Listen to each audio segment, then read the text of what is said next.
Hey guys, Paul McLean here. Welcome to the Monday Morning Wake Up Podcast, and excited that you joined us today. And really, excited that every single Monday morning we get to kind of enter, whether it's your house, your car, wherever you might be, and do our best to serve you. And it's my goal every week to sit back and really kind of take a high level perspective of the overall company and take a look at who's really out there just crushing it, man, and who was out there that maybe they went through some things. And the reality is this. Let me go back. Everybody has gone through some things, but somebody that I can get on and they can tell their story and then really unpack some of the things that they adjusted, tweaked, modified, or maybe some of the things that led them to that big breakthrough. And I had an opportunity to talk to David earlier on the week and hear his story. And I've seen David at many different meetings across the country. He's out there in the Texas office. And I really got a chance, David, to get to know you, man. And the success that you're seeing with Family First Life and what you're accomplishing is pretty cool. But what I think is even more impactful is the things that you've overcome along the way to get there. And so excited to have you on, man. Excited to have everybody listen in and hear what I heard earlier on this week. And so, David, welcome to the Monday Morning Wake Up Podcast, man. Yeah. Man, thank you so much for having me, Paul. It's a pleasure. I'm honored, honestly, to be on this podcast with you, and to help anybody that needs help, man. I'm nothing special, just a regular guy from Texas, but I'm looking forward to it. Well, I love that, man. I love what you said too, because the problem is most people, David, and I think that anybody could be guilty of this. Like, we're a lot more alike than we are not alike. Like, if more people could realize that they're so close to seeing the success that they want, but a lot of times it seems like it could be so far away because we're comparing somebody that we see and the results they're getting to the struggles we're having, and we really don't understand the reality of the fact that we're looking at just a part of their story that's further along in the process of Family First Life, and they might have gone through bigger things and had more struggles. It might have been more difficult for them, but it's easy to do that, man. And so I love what you said. Like, I'm just a dude, and I think that everybody that's listening here, if you've ever put somebody on a pedestal, like that person, they're just really good, I'm telling you, that's a lie. And what that lie causes you to do is to behave and think and feel in such a way that makes you either feel insecure, insignificant, not good enough, and causes you to almost not put the full effort in because, heck, what's the point? I can't be that person. Kind of like how I feel like basketball. When I play against guys that are 6'8", like, dude, I almost become so discouraged because it's like, dude, I can't grow 2 feet in the next 2 minutes. So, but dude, I love what you said. But man, talk about your story, David. Love for you to kind of unpack, how you found Family First Life, some of the things that you've gone through, and we really I'm going to get into some practical things, guys, this morning on consistencies and some habits and some disciplines and some mindset things that I promise you, when you leave here today, when implemented, will make a massive difference on your business. So, David, let's unpack that, man. Start with your story. Yeah, absolutely, man. So, when I heard about FFL, Nina and Hayden actually hit me up on LinkedIn, and I thought it was kind of weird that I started getting a message from Nina and Hayden, and then I noticed they were a couple, and then they followed me literally 2 minutes later on Instagram, and I was like, wait, didn't I just see you on LinkedIn? And then they wrote like a big, humongous, like they protected I think 70 families in one weekend, and I was just like, okay, I don't know what's going on, but I'm gonna do what you're doing. So that's kind of how I learned a little bit about FFL. As far as my background, I've been in all sorts of industries, been in insurance, but I was mainly doing like maybe fast food, serving, I drove trucks, etc. But really my background as far as my health goes, and it's kind of a touchy subject because I went through a lot during that time.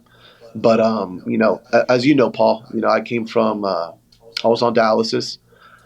Went through that, and it was a pretty hard experience whenever I went through it because they diagnosed me with something when I was 13 years old, and I didn't quite understand what it meant. And the reason why I say that is because it's something that, you don't hear it often. It's something called Alport syndrome, which just simply means the genetics messed up and your kidney's not working properly. That's basically what it means. And so, to me, it was like, well, what could I have done?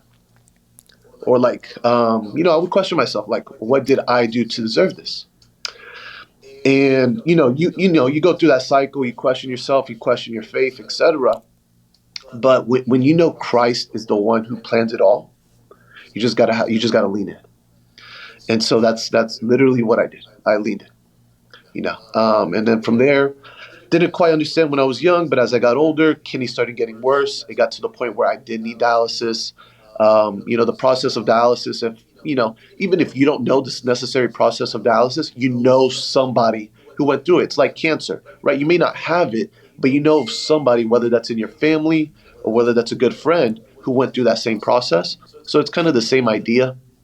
But it's something that I wouldn't wish upon anybody when it comes to dialysis. It's something that it drains you every single day. You don't have that, like, you don't have that, like, you don't feel the same. You know how you're supposed to feel normal? Like, you don't feel that anymore. It's kind of weird to describe. You're just very tired. You're lazy. You just want to go to sleep all the time. It's very draining, per se. And as I was doing that, I was also providing for my family, working with the practice company. Now, to describe to you how I went from serving less than half the families that I serve now to going through that at the same time, I can't even describe to you how I did it.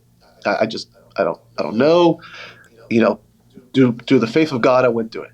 And then outside of that, I mean, came out of it, found FFL. By the grace of the Lord, I got a kidney transplant, and man, it was so impactful. Like that first, as soon as I woke up, from surgery, I felt change immediately. I felt change immediately. And it's funny because it wasn't like I got bigger, I got stronger, I got faster, or like I can read people. It was nothing crazy like that, but I felt normal again. It was good to feel normal again. So went through that process and then got the kidney transplant, did all the regular treatments and, learning about FFL. And I was like, man, if I could go through what I went through, doing half comp, switching bait leads to people that actually want some coverage, that want their families to be served and protected, and I control my time. I can tell myself, hey, look, I'm not going to be able to have time today because I have to go to a doctor's appointment, but I can serve this family later in the afternoon. Dude, that's a game changer. So, once I understood that and I was able to control my own time and my own destiny, really, I was like, man, this is perfect. Like, I wouldn't want it any other way. And so, I'm very grateful for what FFL has to offer. Whenever I started, man, Hayden directed me directly to your video. Eight steps to a final expense. That's how I learned, and that's what I do. And so from there, I literally copy and pasted every single word track to everything that you say, man. So I'm very grateful for you for what you've done in the past. And I'm sure you've gone through your struggles, man. But I'm very excited and I'm just blessed. Man, I'm well, honored to I'll be tell you here. what, I'm blessed to hear your story, man. And I think I don't want to discount anybody's, pain that they've gone through because everybody goes through different stuff. Yeah. And I don't know what somebody has or hasn't gone through that's watching this morning. But, to hear your story, David, it does give some perspective, and I think it's very inspiring. It impacts me to go out there and think like, man, I could do more. There's more in me. And I think that that story is something that everybody on here today, I believe they can relate to it. They've got maybe something that they've gone through, and when you have a story that shows victory on the other side of it, it's somebody that's put their head down, committed to the process, stayed consistent, doing these things that are essential to see success, and seeing it through amidst the storms and the struggles and adversities that got thrown at you. I mean, it's pretty powerful, man. David, when did you get your kidney transplant? It's been about a year and a half, September 14th of 2020. Okay. How long have you been with Family First Life? A year. A year? So literally 6 months after I got my kidney transplant, that's when I started with FFL. Okay, perfect, man. And so how long have you been in the insurance industry for? 2 years in total. 1 year at the captive agency and then 1 year with FFL. Okay, so for your first 6 months, you were going through dialysis as you were starting out as a new agent in this industry. with a company Yeah. that had the switch bait leads and the low comp, those different things that kind of put the deck stacked against you, so to speak. This is the one thing I'm curious of, David. Like, what got you, up and moving? Because it's one thing to say, like, man, I struggle with like sticking to what I know how to stick to, or I struggle with being moved by what I feel like doing, opposed to what I need to do, what I know I need to do. Because being self-employed, most people have, for the first time, the opportunity to say yes to things that they didn't have the opportunity to say yes to, whether that's I'm going to wake up at this time, I'm going to show up at the office at this time. Before, when you're working a job, you don't have that. It's like, I might not feel like going, but I got to go. You stepped into being self-employed, and at a season where, you're going through some things that were really taxing on your body, like you're having, like you told me, every day you had dialysis every day. And how many hours was that? 10 hours. 10 hours a day. Yeah. So think about it, 10 hours every day, 7 days a week, and you're stepping in and becoming an insurance agent that's self-employed. What kept you moving, man, and showing up and getting on the phones and working while you were going through that? That's a touchy subject. For me, honestly, my family. That was it. Sorry. No, you're good, man. And David, you're the main provider for the family? Yeah. The only provider? The only. So I had to make it happen. I woke up every morning and I saw my daughter and my wife. And when you go through something like that, as a man, you want to provide for your family, right? You're the one that will make sure that they're taken care of, and then have something health-wise kind of diminish you. It was hard every single day, for sure. But I got up and I went. I didn't want any regrets. So. Well, I think that for me, David, like when I put myself in like situations where it's life or death, I always make the choice, and I have more in me than I thought I had. You know what I mean? And it's one thing to do it when it really is that.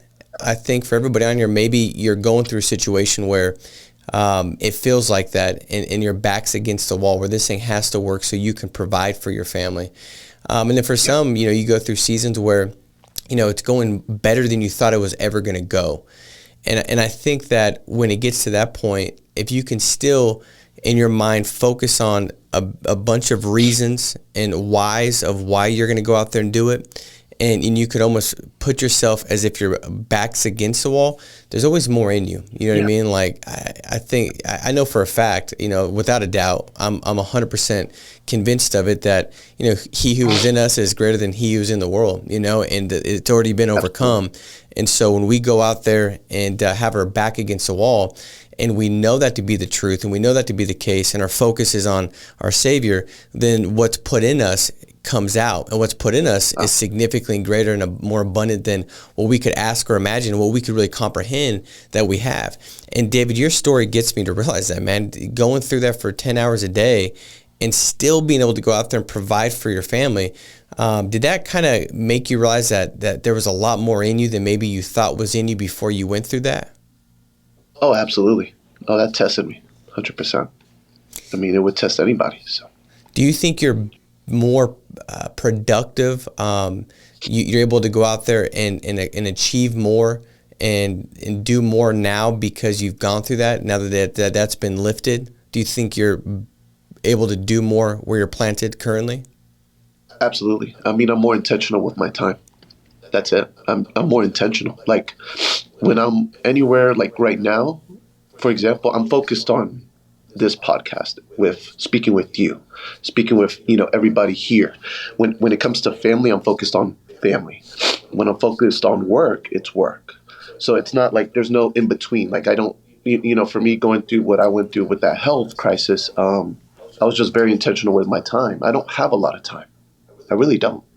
So I don't like any of the small stuff that I know is going to diminish my time, which I think is very important, which is my family, Christ, and obviously the people that I love to work with. I'm gonna put my time towards that. And anything else, it's like, I just find solutions. If there's a problem, I'm gonna find a solution. That's it. Like, there's no, it already happened and it's out of my control. So be it. What are you gonna do about it? What's next? So that's the mentality I take on. That's for me. That's what I learned whenever I went through that. So, and I just take that everywhere I go. So I think, I don't know what in that moment, I was just questioning Christ, but when I look back at it, it definitely, it. I couldn't see it any other way, which is very weird to say, very weird. But I know, and I know Christ is still not finished with my testimony. That I know for a fact. Yeah, I agree, man. I think that anytime something that's got that deep pain, your greatest purpose is birthed out of that deep pain, and going through that season.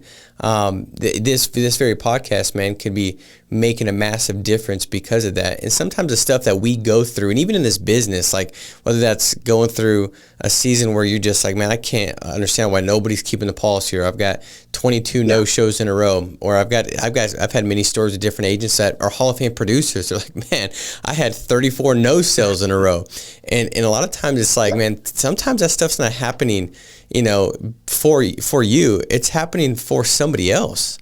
Like that stuff that's taking place. I mean, He's using that so you can impact the lives of other people with that testimony, with that story. And so now when you have an agent come on board and they just see your red jacket, you're a Hall of Fame producer, you can say, hey, let me tell you, I had 42, no sales or whatever. And then the person's like, are you kidding me? And that very real story gets them to get back to the point of, man, maybe I can do this. Maybe I'm not, what I've been thinking about and believing that I'm not good enough and this isn't going to work and this is a sign. Maybe that's a bunch of lies, and that story allows them to uncover those lies and start building the truth that they are good enough, that they can do this thing. And it's just a process that they have to put their head down and bear and go through. And so, man, I that story, dude, like I've gotten so much from it. There's so many things that I think we can unpack and go through with that, even the why, most people, I think, David, when I say, hey, what's your why? They can sit there and they could say it like it's this or that. But if there's a way where you could put it in front of you and you can think on it nonstop, it allows that sacrifice to be that much easier to make. It makes that sacrifice that much easier to bear. And so for anybody on here, I would just, implore you to take a look at what your reasons are. Do you have them written in front of you? Do you have a couple pictures? Yeah. Even like a picture on your phone, even when your alarm goes off, you can name your alarm. Maybe you name your alarm what your why is. If it's your kids, have it be your kids' names. So when you wake up and you're tempted to like, man, I'm self-employed now, I could roll over. Well, man, you look at that phone and it's got your kids' names and picture, and it just reminded, because we all need that, man. It's so easy to lose track of that stuff. And when we do, the sacrifice that's needed and necessary to achieve what we want to achieve, it becomes so much more granular than what it actually is if we have that why in front of us, because that's so much bigger if it's seen and it's visible. What do you think, David, were some of the most important like non-negotiables that you set in place to help you become as consistent as you are? Because I know when we spoke, you said you're helping 30 families plus every month. Like you do not miss it. And I think consistency, as much as it's not a flashy word, it's not a sexy word, man, that might be the most important thing in this business. I heard this quote that said, successful people do consistently what other people do occasionally. And that's so true in this business. The top producers do consistently what the others, the failures, don't do, or they do only occasionally. So talk about that. What were some of the non-negotiables that you put in place that you think matter the most as you've built this consistency up? Lead flow. That's the number one. It would be lead flow. That's what came up on my head, and just giving yourself a schedule. I mean, if you're going to tell yourself that you're going to do, you're going to go work out at 5 in the morning, wake up, cook breakfast, get ready, go to the office, dial. Once you dial, right, take your lunch break. Once you hit your lunch break, dial again. Dial till you get your appointments, till you get your, for me, I do all virtual, so I do one call closing, um, and that consistent lead flow. I mean, you're spending, you know, whatever amount you're spending, anywhere between 1,000 to 2,000. I mean, I spend, me personally, around 1,500 to 2,000 a week, and it doesn't matter the result, because to me, the way I look at it is I need to protect 10 families a week. That's it. That's my goal. 10 families a week. If I do not hit 10 families a week, I'm working Sundays. I don't know what to tell you. I work Hey, Sundays. David, how did you make that like a non-negotiable where it wasn't like, I know I should help 10 families. I know that it's a good goal. I know that other people say it's their goal. Maybe it should be my goal, so I'm going to say it's my goal. How did you go from that to like, no, this is a non-negotiable, like it's a whatever it takes mindset for me to help 10 families? Because everybody on here has a ratio. Everybody on here Yeah. can go out there and help 10 families. It's not like there's some prerequisite that you have to have. How did you make it a non-negotiable where it was like, no, I'm going to do whatever it takes to hit this and not be moved by my emotions or feelings, but I'm going to stick to this as a non-negotiable discipline? For me, what made it a non-negotiable is I saw other people have success doing that. I saw Hayden. I saw, I surround myself with individuals whom I want to be like. And that's, Nina, that's Hayden, that's, we have, Josh Williams, we have, such great producers, such great leaders. And to me, I believe there was a time where Hayden was doing a training call and he said, man, you got to give yourself, you got to protect 10 families. You have to protect 10 families. That can be a non-negotiable for you. That's what Hayden told me. And he's like, because I see potential in you. And so why would I let him down if he sees the potential in me? Right? He knows my story. He saw what I went through, and he knows how much I can do, how many services I can serve. And he just told me, look, if you want to, make a legacy for yourself, for your family, and do what it needs to be done, you got to put yourself in that 10 family range. You have to. And so I said, all right, that's what I'm going to do. And so every week, 10 families, and that's it. No, no question about it. If there's more, the more better. That's awesome. But it cannot be less. It cannot be less. And even if I hit more one week, that doesn't give me the right to do less the next week. That's unfair for any other family that I do. That's just unfair. So Yeah, David, that's where I came. how did you like when you said you surrounded yourself around these VPs or producers, agents that had already kind of gone the way forward? They've already accomplished what you set before you.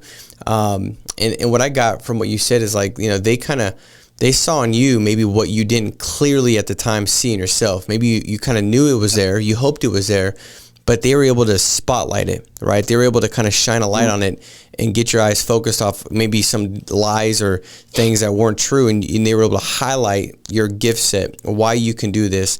How did you surround yourself? Like, what did that look like? How did you get around, these agents? I went to the office. I mean, I'm here in Dallas, so I'm surrounded by Rob Richmond, who served, almost 900 families in a given year. Gage Peer, Alexander Strait, Daniel Kirby. I mean, there's so many producers here that I just surround myself with them. Unfortunately, Hayden and Nina are in Arizona, but that doesn't give me any excuses. I mean, there's producers in every state. You just got to find them. And so, I just plugged into the office, and you could ask Gage this. Me and him would have competition on who would stay here the longest in the office. And so, I told myself, I'm not getting it done till, even if it's 9:30. I mean, me and Gage would be in the office till 10 at night. And so what? I had to make it happen, right? If I'm going to protect serve my family and serve other families, those first 3 months they're not brutal because it's not hard work, but it is work. So, I just went to the office, worked long hours until I got my systems down, got my lead flow down. And then from there, got, a little better here and there, nothing crazy. And That's literally it. And then, I hey, just surround David, myself with driving, like drive time, a lot of times agents will have time between appointments to listen to podcasts and audios and training and stuff like that. You being Absolutely. on virtual sales and doing everything telephonically, do you have time set in place where you kind of surround yourself on different podcasts or Zoom meetings where, because even if somebody's not face to face, right, there's different ways that they can surround themselves with the voices that are going to help lead them to the choices that will take them to where they want to go. What other ways did you do that? And do you have set schedule when it comes to plugging in and listening to podcasts and surrounding yourself that way? So the way, like, in the morning, I always, I tell myself, I got to listen to at least one podcast. Whether that podcast be from, re-listening to Sean Mike on Saturday mornings, whether that's, I know Trey Honeycutt has one, your Monday morning wake-up call. If there was, any updates, etc. with Nina and Hayden, I just surround myself with that. And also YouTube videos. I mean, they're all over. I mean, there's 200 plus. Like, you can watch a video a morning, and it's 20 minutes. And if you find yourself that you feel like you're too good to listen to podcast videos, you're not. Because if you were that good, I mean, let's be quite honest. You're not. You're just not. It's just that mindset is going to diminish you here in this industry. You always have to be a student of the game. That's what I learned, and so I will always learn in the mornings. I mean, that's what I do. That's what I cut out my time. From 5 a.m. to like about 7:30 a.m. That's my time to, serve my family, serve myself, get my mind right, get everything going. As far as the scheduling goes, I work from 8 to 8 a.m. to 8 p.m. straight, Monday through Friday. Saturdays, depending on if I don't have anything scheduled with my family, I work from 8 a.m. till about 5 p.m. Sundays, I leave that for my family. But if obviously, occurrences happen, doctor appointments happen, I still have them. It's never going to go away, which is okay. I just have to accommodate.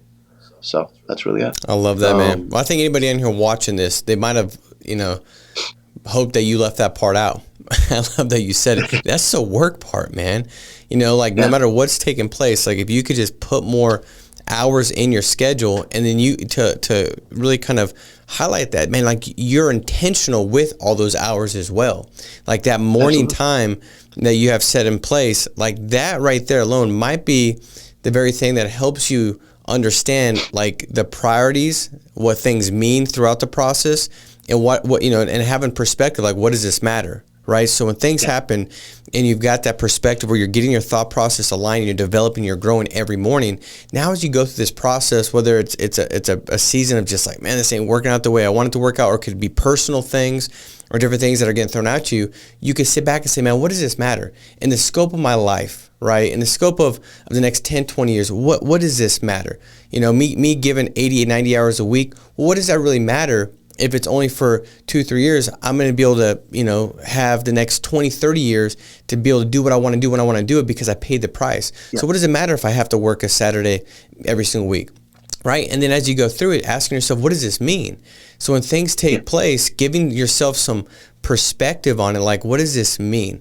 Because things will happen to different people, but the response is what really determines the path that they're on, and God's got the right meaning for you. So if you can seek Him and you can sit back and develop and grow and have the right perspective and really kind of have an open mind, a growth mindset in the early morning, when things take place, David, I believe that does help out for everybody that's going through stuff to take the right meaning from it that puts you on the right path to get you to where you want to go. And that path is abundance. That path is financial. It's to be able to give more and to do more and to create more memories and to make a bigger impact and make a bigger difference and have a better testimony to give Him the glory. That stuff is the path that's set before you. But if you don't have that morning time, it's so easy, or time just set in place to grow, to get around people that can see something in you, to get around thought processes that will elevate yours. Then I think a lot of times the things that take place that are happening for us, that can take us to some good, we miss out on it because we have our eyes on the chaos and the storm and why did this happen, all that, and it's just a perspective shade. So what does this mean? Well, you can get that answered depending on what you're filling your mind and your heart with throughout each day. And so I love that part of what you're talking about as far as getting your mind right early in the morning and doing that. And so I love that, man. Anything, David, to kind of wrap up that you believe has made a massive difference in you getting from day one, a year and a half ago with us, the things that you've gone through to where you're at today, serving 30 families each month. Anything else you want to kind of wrap up with? I would just say stay humble. Don't overcomplicate things. It's as simple as it sounds. You buy leads, you call them, you ask them good questions, you figure out what they need. Don't worry about your pocket. You figure out what they need. And it's just your job to make sure you don't sound like a douche, to be quite honest. And then at that point, they're going to like you. You're going to exchange businesses. You just served a family. And then that's it, and, they check back with them in a year. They're part of your family now. This is your book of business. You got to treat them. This is your business. You got to treat it like an actual business. Don't ever forget that. And so, I'm intentional with my time. I'll be intentional with your clients. Check in on them, and that's kind of what I would wrap it up with. Yeah. I love that, man. You know what? One of my things that I'd say before I got out of my car every time, we'd be like, God, man, just help me not screw this up. That, in essence, kind of what you just said, man. They ask for help. They send in a form. They raise their hand like, hey, I want to protect my family. Like, can I just not be the one that messes that up? It's already kind of been laid out in front of me. May I not do something stupid when I go in there, say something dumb or off-putting or that rubs them the wrong way? May I just kind of, be able to put them first, serve them, and not mess this up? And so I love that. Hey, the last thing I got to say, too, the last question I've got, a bonus question. You said that if you don't hit your goal, you work Sunday. So it's like that consequence mindset that we've kind of talked about many times before, where if you can have consequences in place, it allows you to be more consistent and treat things that should be a non-negotiable as a non-negotiable. And that's the whole thing of doing consistently what others do occasionally. That might be one of the biggest things to help you move from occasionally to consistent, is the consequence mindset. Do you believe working and having that hey, I'm going to work Sunday if I don't hit my goal, do you think that causes you to be more disciplined and consistent in all your daily activities throughout the week? Oh, absolutely, because that's your word. If you're not true to your word, you're not in business. You're just telling yourself lies, and you'll continue to tell yourself lies. Before you realize it, it's kind of too late. So, if you're going to say something, do it, and stick up to your word. That's what you told yourself that you were going to do. So live up to it, right? It wouldn't make sense for for me to lead a team or to lead by example if my word is not true. That wouldn't make sense for me to tell somebody to do something that I've not gone through or done myself. So, just stick to your word, be a man, woman, about it, and just do it. That's it. I love that, dude. It's not that complicated. Yeah, 100%. It's kind of like saying to your kid, like, hey, if you don't do this, I'm going to do this. If you don't do that, like, that's worse than you ever even saying it. So if you're on here and you're like, man, I need to put some consequences in mind. I'm going to put, if I don't hit my goal, I'm working Sunday. You better do it. Because if you don't, it's more detrimental than you ever putting that in place in the first place. Because you're starting to tell yourself that, hey, you don't follow through. And the reality is, most employers, in fact, studies show that the one thing they look for in employees is dependability. Man, can I depend on you? When you say something, are you going to see it through? Well, ask yourself today, man, are you dependable? And if you haven't been, make some changes. Focus on your reasons, focus on your why, like David talked about. Focus on what's going to, keep you moving and go along that path and doing the things that are painful or the things that you don't feel like doing. And then put together a disciplined schedule, structure it all out. And once you've done that, then put these non-negotiables in place, tie them to some consequences. And if you don't hit this, you'll do this, and then stick to it. You can start today. The last week, the month before, it doesn't matter. It matters what you do today, what you do right now. So guys, I appreciate you joining. David, phenomenal training, man. Thank you for your story, dude. Thank you for unpacking the things that you've done that have led you to be such a consistent producer. It definitely had an impact on me today, man. So I thank you for that. Guys, like this, subscribe, share it. I know everybody wants to make a difference inherently, and this is one thing a simple share might do, is impact somebody today that might be going through some things and needs some encouragement, or might need some paradigm shifts in their mindset to go out there and elevate their game. So guys, make it a massive week. Be strong. Stay steadfast. We'll talk to you soon. Take care. Bye-bye.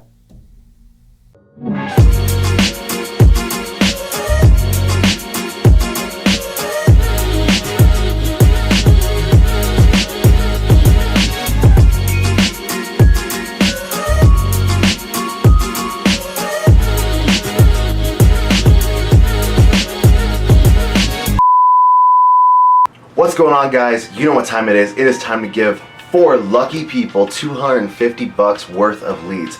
If you commented on last week's video, which is playing right here, you're automatically entered to win $250 worth of leads. We're giving 4 people away $250 worth of leads. That is total $1,000 worth of leads.